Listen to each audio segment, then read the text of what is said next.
All right. Good morning, Eagles family. I want to start off by saying Happy Mother's Day to all of you mothers out there. We wouldn't literally be here without you, and we so appreciate the role of a mother, what mothers are built for, all that they can accomplish. Man, as fathers, we know that mothers are much better at the stuff related to kids and family and everything than we are. And if you don't remember that, husbands, send your wife out for a few hours and you take care of the kids, and you find a newfound appreciation for how amazing mothers truly are. But mothers, when you look throughout history, we see, what Mary was able to do in the life of Jesus, where all these things that were spoken, she was just able to take them into her heart and ponder them and digest them until it was time to really see those different things expressed or implemented. And truly, the heart of a mother, to serve, to love, to care for those around, whether it's your natural children, spiritual children, just lost people that are out there. There's always a heart to want to give, to want to serve, and I just want to applaud mothers because there is so much of the Lord's heart. We see so much of what Jesus is supposed to look like in his body through the life of mothers. And so let me start off today by saying Happy Mother's Day. We're so appreciative of the mothers out there. Again, whether that's natural or spiritual, in some way, all of you ladies out there have the opportunity to mother something, whether that's children or coworkers or friends. There's always that instinct inside to be able to see something raised up and become better because of your involvement in it. And we just want to say thank you for that this morning. I want to talk to you a little bit, just briefly, short message here regarding the goodness of the Lord. This is something that for the last couple of weeks, I've just been stuck on it, honestly. Every time that I start to think about what's going on around me, what's going on in my own life, situations and circumstances that come up, right there on the other side is remember my goodness. And I want to take you quickly to Psalms chapter 27 because I've been dwelling on this and meditating on this, and it's been helping me. So hopefully I can give it to you guys or explain it in a way that may encourage you during this season. In Psalms 27, verse 13, it says, I would have lost heart unless I had believed that I would see the goodness of the Lord in the land of the living. Wait on the Lord, be of good courage, and he shall strengthen your heart. Wait, I say, on the Lord. And I love the beginning of this. It gets down to the crux of the matter. It says, I would have lost heart unless I had believed that I would see the goodness of the Lord in the land of the living. And so we see David, this is a psalm of David. In the previous verses, we see that he's asking or petitioning the Lord to not allow his enemies to triumph over him, that there's false accusations that are flying, that there are conspiracies and different things that are going on that could go very badly for him. And so he's reminding the Lord, please do not allow these wicked things around me to prosper or to be successful against me.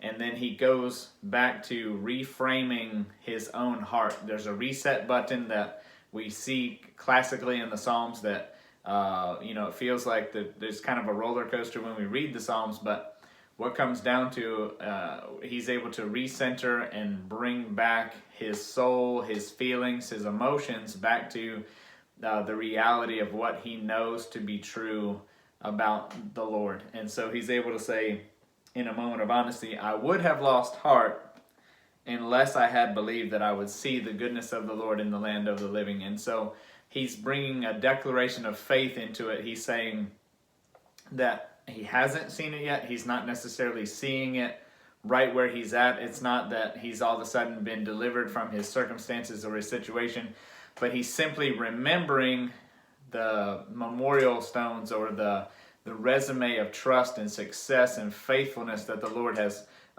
proven with him throughout his life, the way that he's shown goodness and kindness, whether it be in times when he knew he didn't deserve it, whether he came through for him when he was in worry and panic and anxiety, whether he delivered him from his enemies. I mean, if you think about the life of David, it was filled with opportunities for him to get what he would deserve the way that we think about it naturally, right?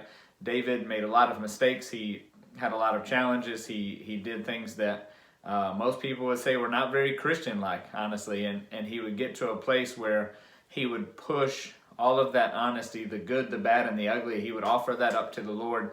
And he would say, Lord, if anybody can make something out of this, I believe that you can make something out of this. And time again, the Lord would come and he would blow on that sacrifice, and he would come in and he would bring kindness, and he would bring his overwhelming goodness, and he would pull David out of these pits and these places of despair and these places of brokenness and these places of tragedy, and he would show himself to be faithful to him time and time again. And I don't know about you, but in seasons of uncertainty like we're in right now, even globally, we're at a standstill in a lot of ways in many nations. And in our country, there's a lot of uncertainty of, okay, we've come to this grinding halt, and how do we start to open back up? What are we able to start to do? What are we not able to do? What's going to have to change long term? What can go back to being the same? And we're being inundated with a lot of good information. We're being inundated with a lot of people that are well-intentioned in their thought processes of trying to use natural wisdom to navigate and be successful as a society. But the thing is that every time that we start to feel pulled into that direction, the fruit of that ultimately leads to uncertainty, it leads to anxiety, it leads to worry, it leads to fear. And at the same time, there's an invitation to just remember the goodness of the Lord. It says that he is the author, that he's the finisher of our faith. It says that he that began a good work is faithful to complete it. It says that he's the glory and the lifter of our heads, right? There's so many scriptures that if you start to, when you feel the temptation to go down this road, to start to try to dissect, to try to analyze, to try to figure out what may or may not be happening, or you start to get frustrated because it's going differently than what you thought it would go, there's also a corresponding invitation to rely and trust and start to dwell on his goodness. And I can tell you honestly, there are areas of my life right now, almost all the major areas that you could think of, that if you said, hey, what's something that's going on over here, I could have like a legitimate issue to be frustrated about. And if I explained it to you, you would feel like I was justified in being frustrated or being anxious or being fearful or uncertain. And there's a human right that we have to some of these feelings, to some of these emotions. But at the same time, there's an invitation to lay aside what we even naturally have a right to in order to lean into what the Lord wants to give us access to. And so in those moments, I find myself just trying to separate and allow those thoughts, take those thoughts captive and just push them to the side and take the other door, which is this doorway of thankfulness and gratitude. And I start to think back of things that the Lord has done recently in my life, things that he's done over the years. And when I'm looking back, I can see there's been such a resume and a track record of success and faithfulness and trust and kindness and goodness, and it causes gratitude and thankfulness to come up inside of my heart. And I begin to think, man, Lord, you've treated me so well in times that I didn't deserve it. You've loved me when there was no reason to love me. You've loved me when I had nothing that I would give you in return. You've loved me when I didn't want you to love me. And yet, what is this thing that's standing in front of me right now? What is that thing that's in my way right now? Is that really going to be an issue when I've seen you come through for me time and time and time again? And it's natural for our minds, to overemphasize the thing that's currently in front of us and kind of minimize all of the things that he's brought us through. But when you allow your spirit to just partner with the Lord and you remember his heart, when I think about the Lord, what all the things that he's done, then I start to feel that peace. I start to feel the calmness come. I start to feel a settling come back in. And it doesn't give me the answer. It doesn't make everything better. It doesn't change the hard things that I'm currently walking through. It just gives me perspective that in light of what I've experienced with you, this stuff pales in comparison. And honestly, it can feel like a roller coaster ride the way that we read in some of these Psalms. You get hit, especially when you're not expecting it. You get a surprise, you get some bad news, you get something that you weren't expecting. And it may be something that involves you, it may be something that involves a friend or a family member, and you feel the swirl of confusion, of discouragement, of frustration. You feel that swirl come, and it takes a while to reorient, and sometimes, we get fixated on the things that aren't happening and where we get blinded on the things that really are happening. And during a season like this, I've really found myself asking the Lord to help me to come through this season well. When we're feeling squeezed, when we feel the pressure, and when we feel the adversity, I want to be able to recognize and see the good things that He's still sowing into my life, the things that are being added to my life during this time that I may not be able to see on the surface. I want to cultivate thankfulness for things that He's adding to my life during this time. And I also want to, my prayer has been, Lord, let me leave behind the things that I'm not supposed to carry into the next season, because it's just as important. Not only is it important to be thankful for the things that He's doing for us, the things that He's showing us, the things that He's walking through with us, it's equally important to be thankful for the things that He's removing from our life. And that can be a hard thing sometimes, because even good things that have kept us and sustained us through previous seasons may not be the thing that's going to get us through the next season. And sometimes good can be the enemy of great. And we can get into places where we become complacent because we have a good thing. We're happy. We're asked the Lord, thank you for this job. Thank you for this house. Thank you for, you name it, whatever it is. Thank you for these friends. And the Lord is continuing to progress us on the path of life. And there are certain stages where it requires even leaving behind things that were good in the previous season. It reminds me of when Jesus would talk about how to enter through the narrow gate. It's easier to fit through the eye of a needle than for a rich man to go through and enter the kingdom. And the narrow gate in the city wall would be like a keyhole-sized doorway, and you couldn't fit a whole lot through other than yourself.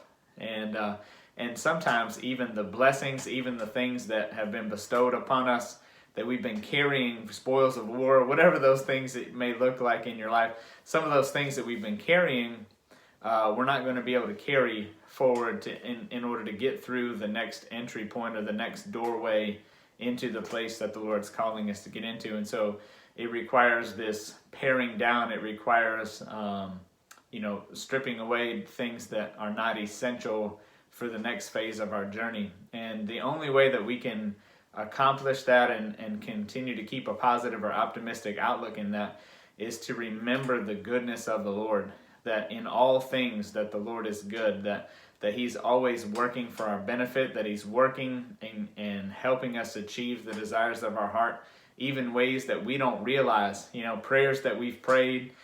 He's actually listening to those things. He's excited about them. He's happy to want to give us those things, but He doesn't want to give us those things in a way that will ruin us. He wants it to be a dream fulfilled rather than something that's going to spin us out or ruin us. And so when I think about the posture, even of the way Mary took things in as a mother, when she heard things about Jesus, when the wise men would come and prophesy, when Simeon and Anna at the temple, when they would declare things over her baby, she had this ability to hold these things in her heart, to ponder them, to digest them, to work them out, and to really partner with the Lord to see the full revelation of what He was even trying to communicate. And I promise you, during this season, there are dreams and desires that you guys have been headed towards. And in a season like this that causes things to kind of come to a halt or be delayed does not at all change the path that you're on with the Lord.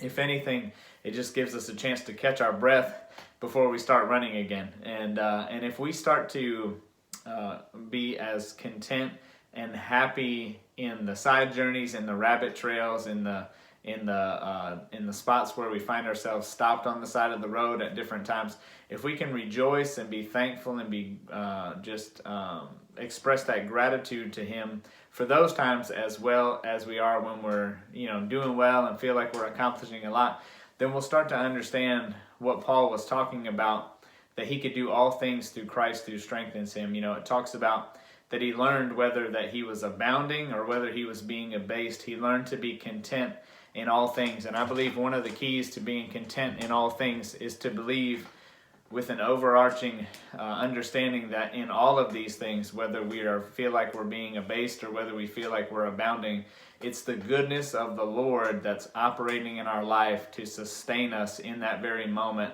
to get us to the next step of what He has for us. His heart is so abundantly huge for us. He's not a micromanager, but He is so detail-oriented that He wants to customize a relationship with each and every one of us to the degree that the God of all the universe would open up and pour His heart into our life.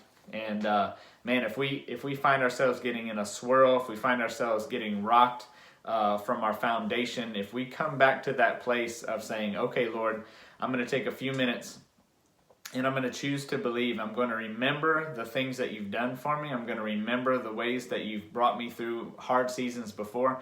And you're going to feel this peace. You're going to feel this love that comes back in, that just allows you to take a sigh and breathe a sigh of relief and go, you know what? I don't like this right now, but I believe that You're here with me, and that makes it okay. And whether it's because He's catching your tears as you're weeping, whether He's embracing you and jumping up and down as you're rejoicing together, in all of your emotions, in all of your feelings, as you express them, He's there sympathizing with you, interceding for you, cheering you on, believing that you can get to where you're going. And that's the most beautiful picture of a love story that I can imagine, that the God of the universe would pay special individual detail to someone like me, and He would cheer me on, and that He would use the resources of His kingdom to try to see my heart's desires expressed in my life. And that's overwhelming, honestly. And it says it's the kindness of the Lord that leads us to repentance, and there's honestly nothing like it. There are too many stories that I could go into of times when I absolutely didn't deserve for Him to do anything for me. And yet He still came in, and He just breathed in His goodness and His kindness, and He picked me up back off the mat and showed me ways that He loved me that really set me back on track. And at that moment, it didn't matter what I was facing. It didn't matter the hard things that were coming. It didn't matter the challenges that were in front of me. I was just so amazed and overwhelmed at the goodness of the Lord that I floated into the next phase of the fight. And just one example, really quickly, when there have been times when the Lord uses different aspects of nature or different things in my life just to send a message to me. And one of those was a few years ago.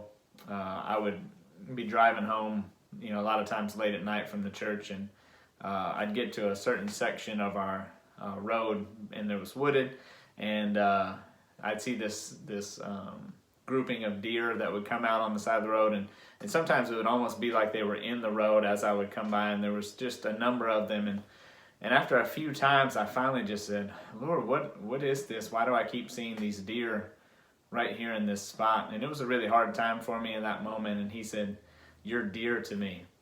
And man, it's kind of a pun, a hokey kind of joke, it's kind of something where you're like, ha ha, dad joke, that's hilarious. But when the God of the universe says something like that to you, it just completely overwhelms you. And I can remember just breaking because it was a reminder that when I didn't feel like I was matching up, when I didn't feel like I was doing well, when I didn't feel like I deserved His goodness, He was there telling me, man, I did this for you because I want you to know how much I love you.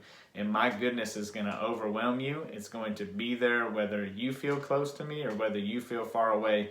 My goodness is going to follow you all the days of your life. And man, I can't tell you how many times I've seen Mark 1:11, when Jesus came up out of the water, and you hear those words, "This is my beloved Son, in whom I am well pleased."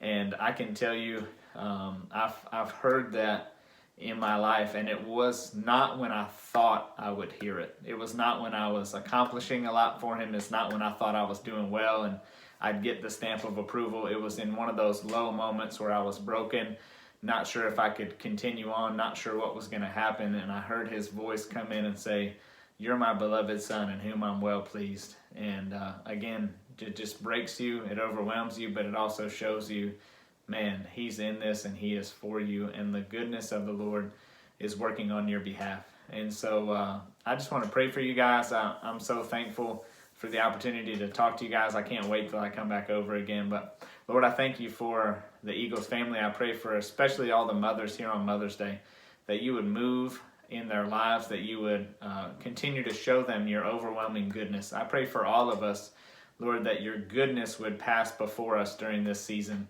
Lord, that we would not fall into the traps of what the world would try to pull us into related to human wisdom, but that we would rely on Your goodness. I pray that You would remind every person that hears this about Your faithfulness and Your goodness in their life, and that it would bring a settling and a peace that passes understanding. In Jesus' name. Well, I love you guys. Can't wait to get over there and hang out with you. I pray blessings on you, and I hope that you have a wonderful Mother's Day. Talk to you soon.